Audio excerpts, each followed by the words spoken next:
찬양으로 영광 돌려주셔서 감사합니다. 교회에 보면 나름대로 교단들이 있습니다. 어떤 교회는 장로교, 또 어떤 교회 갔더니 감리교, 또 침례교도 있고 성결교도 있고 구세군도 있고, 어느 분들이 우리 교회를 보고 등록하고 싶었던 사람들이 있습니다. 그럴 때 이 교회가 어떤 교단인가 라고 생각하는 분들도 좀 있습니다. 그래서 우리 교회 앞에 한반도의 두루마기에 십자가가 있는 것을 보고 나서 통합직교회구나. 그래서 오히려 등록하는데 큰 부담이 없이 기쁨으로 했다, 이런 이야기를 듣게 된 적이 있습니다. 여러분, 교단은 다 다르지만은 우리는 주 안에서 하나인 것을 우리는 믿습니다. 여러분, 틀린 게 아닙니다. 여러분, 다른 교단이라 할지라도 예수 안에서는 하나인 것을 여러분 우리가 아셔야 됩니다. 그러나 이단은 다른 것이고 틀린 것입니다. 그러나 여러분, 틀렸다고 생각하면 안 됩니다. 사람의 얼굴 피부색도 다릅니다. 여러분, 아프리카에 거주하는 사람들과 유럽에 있는 사람들과 아시아권에 있는 사람들의 여러분 피부 색깔이 다릅니다. 여러분, 틀린 것이 아닙니다. 다를 뿐입니다. 우리는 그 다름을 인정하고, 그러나 주 안에서는 하나가 된다는 것을 아셔야 합니다. 우리가 주 안에서 하나가 되지 못했을 때 편견에 사로잡히게 되고 오히려 차별을 하고 그것 때문에 문제가 생깁니다.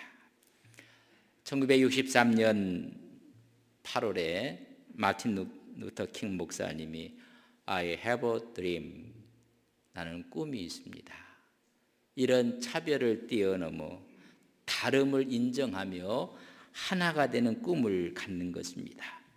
나에게 꿈이 있습니다. 언젠가 이 나라가 모든 인간은 평등하게 태어났다는 것을 자명한 진실로 받아들이고 그 진정한 의미를 신조로 살아가게 되는 날이 솟아오르는 꿈이 있습니다. 나에게 꿈이 있습니다. 나의 내 아들들이 피부색이 아니라 인격에 따라 평가받는 그런 나라에 살게 되는 날이 오리라는 꿈입니다. 여러분, 차별이 아니라 다른 것을 인정하며 하나가 되는 꿈을 꾸는 것입니다. 링컨은 노예 해방을 이루었고, 그 후에 흑인이었던 오바마는 미국의 대통령이 되고 말았습니다. 여러분, 우리가 다른 것을 갖고 그것을 편견과 차별로 나아갈 때 거기에는 희망이 없는 것입니다. 사람의 성향도 여러분 다릅니다. 어떤 사람은 외향적인 사람이 있고 어떤 사람은 내성적인 사람이 있습니다. 그래서 내성적인 사람이 외향적인 사람이고 그 성격이 틀렸다고 하면 안 됩니다. 여러분, 나와 다른 것입니다. 어떤 사람은 이성적인 이야기를 하는가 하면 어떤 사람은 감성적인 부분을 터치하는 분들도 있습니다. 여러분, 다양하다는 사실을 아셔야 합니다. 이런 다름을 인정하지 않고 틀렸다고 생각하는 순간부터 편견이 찾아오게 되는 것입니다. 그리고 차별을 하기 시작합니다. 우리 사이에 가까운 사이가 여러분 부부 사이입니다. 요새 부부 사이에 문제가 많이 있다는 이야기를 듣게 됩니다. 또 여러분, 가장 가까운 사이일수록 여러분 어려움을 겪는 분들의 이유를 이렇게 이야기합니다. 성격 차이라.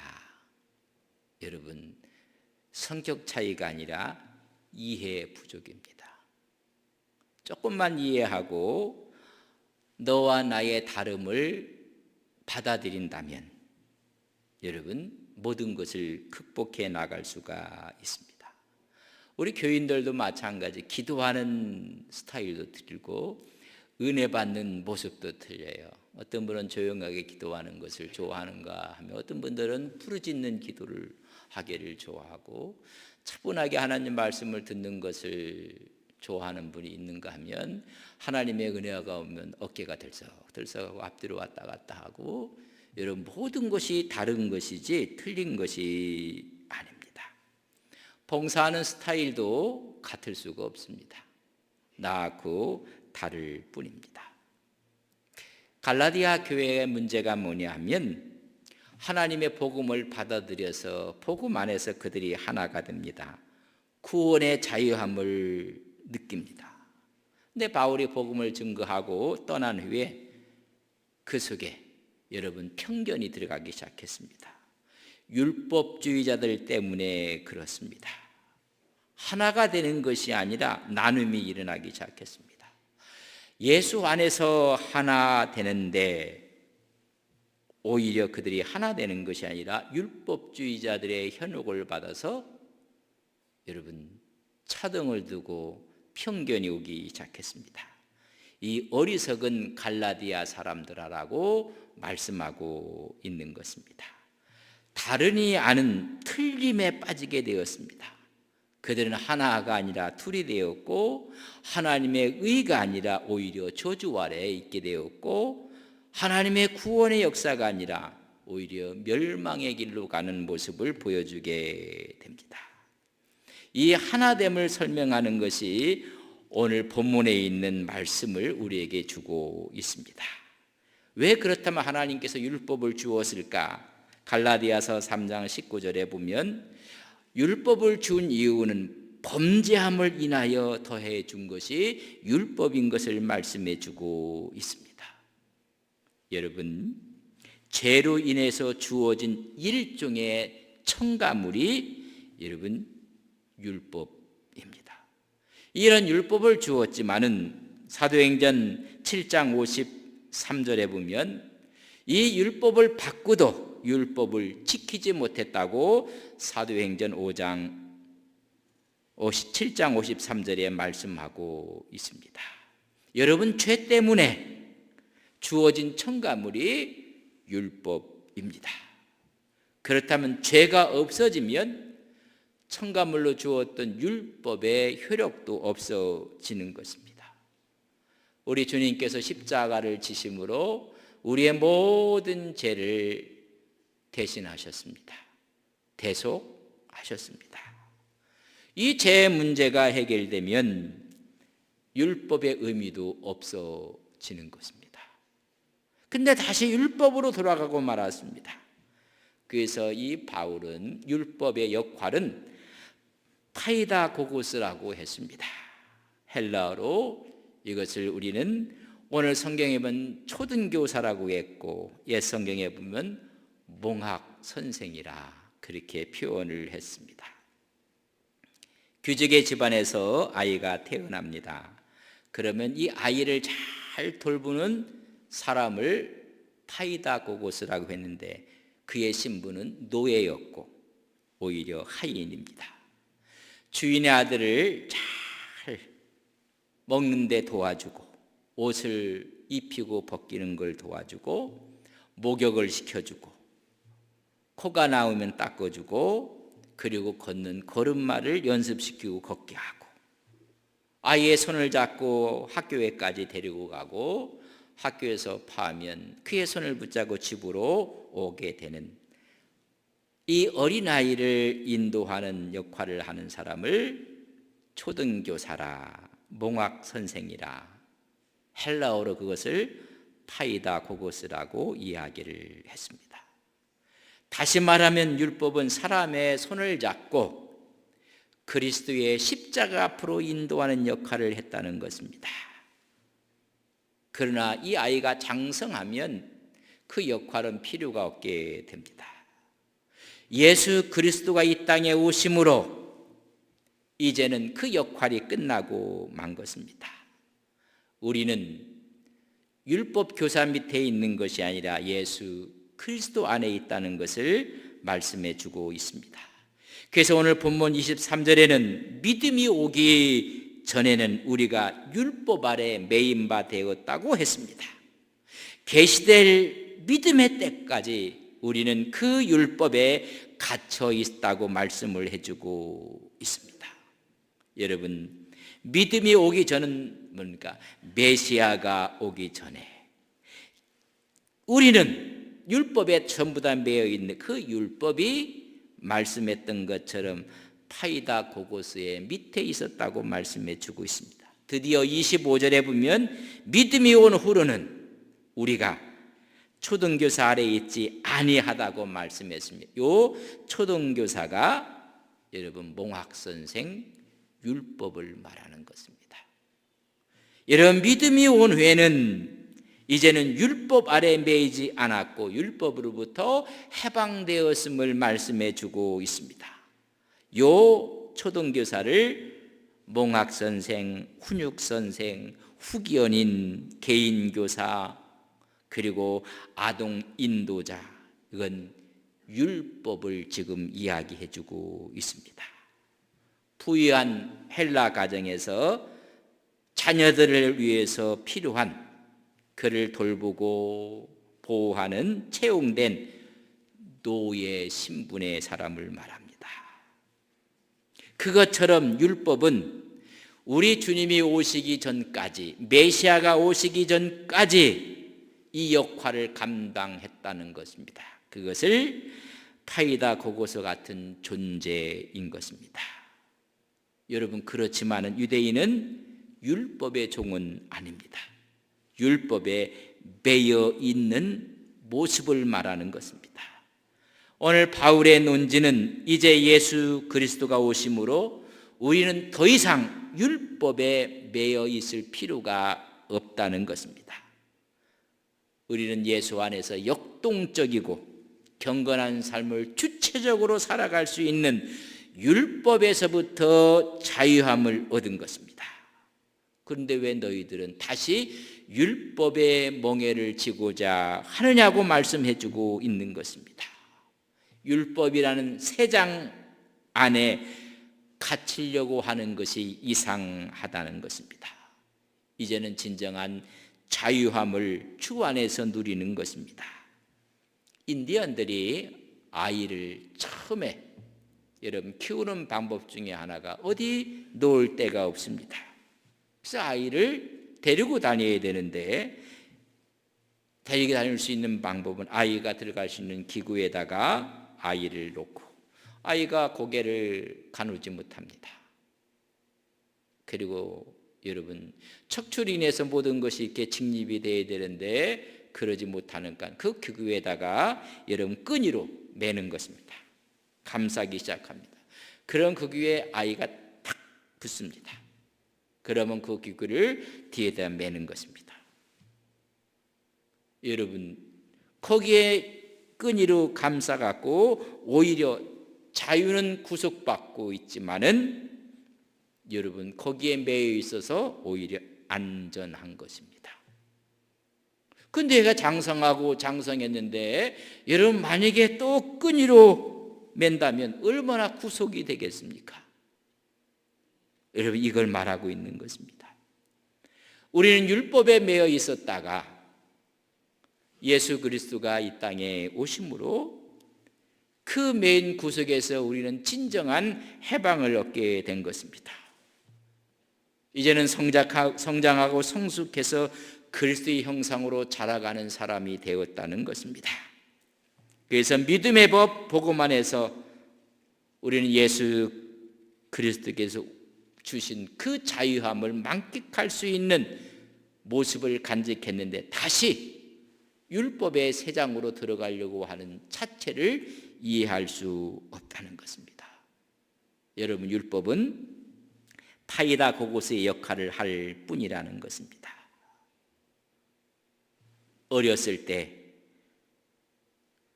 나를 보호하고 인도하고 나를 위해서 여러모로 힘썼던 그런 하인과 노예의 지배 안에서 벗어난 것입니다.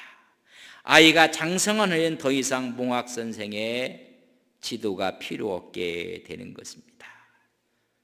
장성한 후에는 더 이상 몽학선생 밑에 율법교세 아래 있지 않습니다. 더 이상 율법의 지배를 받지 않습니다. 그러나 한 가지 유의할 점이 있습니다. 율법 그 자체가 없어진 것은 아닙니다. 그 율법이 소용없다는 뜻도 아닙니다. 어렸을 때 이 초등교사가 아이들을 돌봤을 때 이렇게 돌봅니다. 도련님, 이 불에다가 손을 대면 손을 댑니다. 그래서 그렇게 하시면 안 된다고 아이를 잘 케어했습니다. 길 갈 때 마구잡이로 막 가는데 도련님 이렇게 하시면 안 됩니다. 앞을 잘 보고 돌이 있는지, 그리고 언덕이 있는지, 들어간 웅덩이가 있는지 조심해야만 됩니다.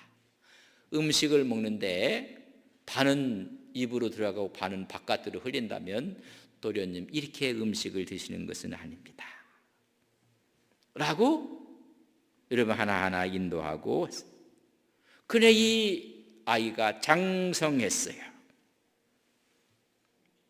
여러분, 그러면 자연스럽게 삶 속에 체득된 것을 그가 할 수가 있게 되었습니다. 그렇다면 그때도 꽁두가 와서 이렇게 해야 됩니다. 다 큰 사람이 불조심해야 됩니다. 길 갈 때 조심해야 됩니다. 음식을 먹을 때는 흘리지 말아야 됩니다. 만약 이런 이야기를 한다면 여러분 앞뒤가 안 맞는 것입니다. 이미 성장했습니다. 장성한 후에는 더 이상 이 타이다 고고스가 필요 없게 된 것입니다. 그러나 어렸을 때 가르쳐준 그의 내용들은 의미가 있고 아직도 우리가 그걸 지켜나가는 데 이루어지는 것이지, 그래서 율법 자체가 필요 없어진 것은 아닙니다. 그 의미가 이제는 성장한 우리로 인해서 완성해 나가는 것입니다. 우리가 어렸을 때는 초등교사 아래에서 율법 아래에 있었습니다. 이제 장성하면 새로운 그리스도의 옷을 입는 것으로 표현하고 있습니다. 유대, 헬라, 로마 문화권에서는 타이다 고고스에 대한 이야기가 여러분 언제까지인가 그럼? 이런 율법은 언제까지인가? 예수 그리스도가 오시기 전까지입니다. 그러면 그 당시에 이 어린아이는 언제까지 이 몽학선생 율법교사 밑에 있어야 하는 것인가? 유대인은 12살입니다. 그래서 성인식을 하게 되는 것입니다. 헬라인은 18살, 18세입니다. 로마인들은 12살, 18살을 정하지 않았습니다. 아버지가 그때를 정하는 것입니다. 얘는 이제는 됐다 했을 때, 그래서 성인식을 하게 되면 가정 모두에게 축제입니다. 어린아이의 옷을 벗어버리는 것입니다. 이제는 상속권을 받게 되는 것입니다. 여러분, 어렸을 때는 법률적으로 여러분 아무 자유권을 할 수가 없습니다. 미성년자가 결정을 해도 의미가 없습니다. 법적인 효력이 없습니다. 자유에 대한 것도 없습니다. 그저 어찌 보면 노예처럼 모든 것을 제약을 받게 되는 것입니다. 그러나 공식적으로 어른이 되는 순간부터 모든 것이 다 바뀌는 것입니다. 책임 있는 존재가 되고 자유로운 존재가 되는 것입니다. 그래서 고린도전서 13장 11절에 보면 내가 어렸을 때에 말하던 것, 어렸을 때에 깨닫는 것, 어렸을 때에 생각하는 것 다 어린아이와 같다고 이야기를 했습니다. 장성한 후에는 어린아이를 다 버렸다고 이야기를 해주고 있습니다. 이제는 율법 대신에 믿음의 옷을 입은 것입니다. 아니, 성령의 옷을 입게 된 것입니다. 율법에 매일 필요가 없습니다. 우리의 진정한 자유함이 찾아온 것입니다. 7일이나 할지니 진리가 너희를 자유케 하리라. 이 자유에 대해서 찰스 킹슬리는 두 가지를 이야기했습니다. 두 종류의 자유가 있다. 여러분이 지금 하고 싶은 모든 자유가 어떤 자유인지, 첫째는 하고 싶은 대로 할 수 있는 자유. 지금 예배를 드리고 있습니다. 여러분이 할 수 있는 대로 막 뒤로 이렇게 주무시든지 아니면 그 의자에서 옆으로 가서 여러분의 자유입니다. 그러나 그런 자유는 잘못된 자유입니다. 그건 방종입니다. 여러분, 우리가 장성해서 어린아이의 옷을 벗은 후에 진정히 느끼는 자유는 우리가 할 바를 행할 수 있는 자유입니다. 여러분에게 진정한 자유를 이야기해 주고 있습니다. 성경은 우리에게 말합니다. 갈라디아서 5장 1절에 보면 그리스도께서 우리를 자유케 하시려고 자유를 주셨으니 그러므로 굳세게 서서 다시는 종의 명예를 매지 말라고 했습니다. 이런 내 마음대로 하는 것은 자유가 아닙니다. 어렸을 때는 타이다 고고스 밑에서 이렇게 하셔야 됩니다. 이렇게 해야 됩니다. 이건 안 됩니다. 하여야 할 바를 가르쳐 준 것입니다. 이제 장성에 대해서는 이제 내가 스스로 행할 수 있는 일을 스스로 하는 자유를 이야기를 하는 것입니다. 바울은 믿음으로 말미암아 우리 모두가 하나님의 자녀가 되었고 하나님의 자녀가 돼서 예수 안에서 하나가 되었음을 말씀하고 있는 것입니다. 오늘 본문 28절에 보면 유대인이나 헬라인이나 종이나 자유자나 남자나 여자나 다 예수 그리스도 안에서 하나라고 말씀해 주고 있습니다. 여러분, 우리가 하나가 되는 이유가 무엇입니까? 율법은 유대인과 헬라인을 나누어 놓았습니다. 율법은 종과 자유인을 나누어 놓았습니다. 율법은 남자와 여자를 차등히 있게 했습니다. 유대인들의 감사 중에 여자로 태어나지 않은 것을 감사한다고 했습니다.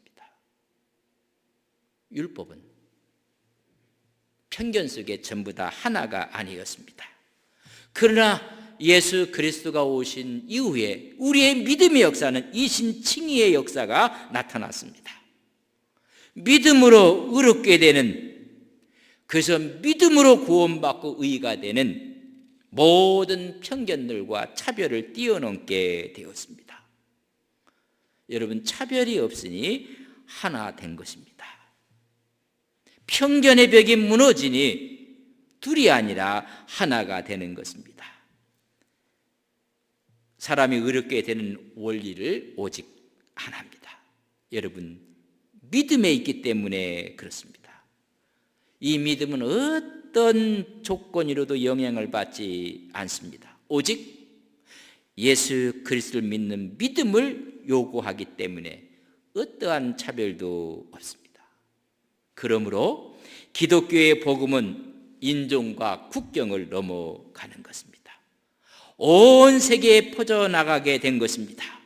오직 성령이 너에게 임하신 너희가 권능을 받고 예루살렘과 유다, 이제는 벽을 넘어 사마리아를 넘어 땅끝까지 편만한 복음의 역사가 이루어지는 것입니다. 복음은 남녀의 신분을 차별하지 않습니다. 직업을 구별하지 않습니다. 누구에게나 공평한 보편적인 종교로 전 세계에 증거되고 전파되어진 것입니다. 오직 예수 그리스도를 믿음으로 모든 사람에게 공평하게 베풀어 주시는 하나님의 구원의 역사가 우리를 하나로 만들게 되는 것입니다.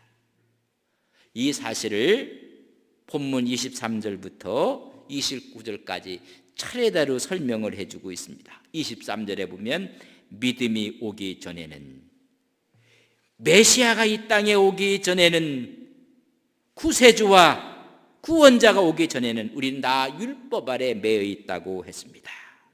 제 아래 갇혀 있었습니다. 제 의식 속에 살게 되었습니다. 언제까지? 메시아가 오실 때까지. 그래서 25절에 말씀합니다. 믿음이 온 후에는, 메시아가 온 후에는 이제는 율법에서 우리는 해방을 받게 되었습니다. 더 이상 율법에 얽매일 필요가 없습니다. 믿음으로 의롭게 되는 것입니다. 예수님을 영접하는 순간 더 이상 율법의 지배 아래 있지 않습니다.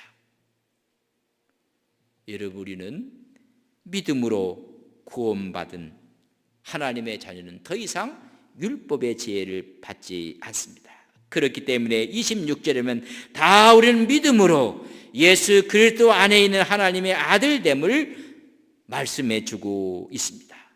율법의 행위가 아닙니다. 다 믿음으로 예수 그리스도 안에서 여러분 주님과 신비한 연합이 일어나게 된 것입니다. 20절에는 한 절 더 누구든지 그리스도와 함께 하기 위하여 세례를 받은 자. 근데 이 세례를 받은 자는 예수님과 함께 죽고 예수님과 함께 삶을 말씀하고 있는 것입니다. 이렇게 된 자들은 그리스도로 옷 입었다고 말씀해주고 있습니다.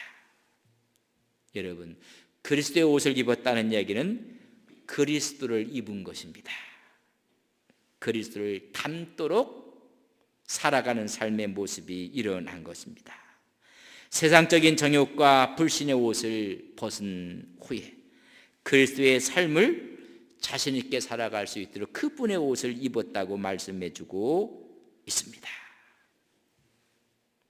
한 걸음 더 나가서 이렇게 그리스도의 옷을 입은 사람들은 하나인데 그가 누군가 28절에 보면 유대인이나 헬라인이나 종이나 자유자나 남자나 여자나 다 그리스도 예수 안에서 하나인 것을 말씀해주고 있습니다. 율법은 유대인과 이방인을 나누었습니다.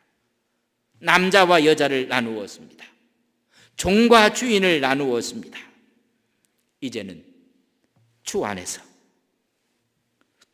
이런 모든 구별들이 여러분 다 무너지게 되었습니다. 예수 안에서 하나이라. 여러분, 혁명적인 선포입니다. 여러분, 모두가 동등하다는 것입니다. 모두가 하나가 되었다는 것입니다. 더 나가서 바울은 유대인들에게 하는 이야기입니다. 29절. 너희가 그리스도의 것이라면 곧 너희들이 아브라함의 자손이라고 말합니다. 아니, 아브라함에게 주었던 그 약속의 유업을 이을 자라고 말씀해주고 있습니다. 예수 그리스도의 복음을 받아들인 자, 이제는 율법에 매이지 않습니다. 우리는 주 안에서 하나가 된 자유함을 누리게 되는 것입니다. 교회 오시는 모든 분들은 이제는 우리는 하나입니다. 한 가족입니다. 서로가 사랑하고 배려하고 축복하는 하나인 것을 우리는 감사하며 늘 신앙의 날에서 승리하시는 온 성도님들이 되시기를 주님의 이름으로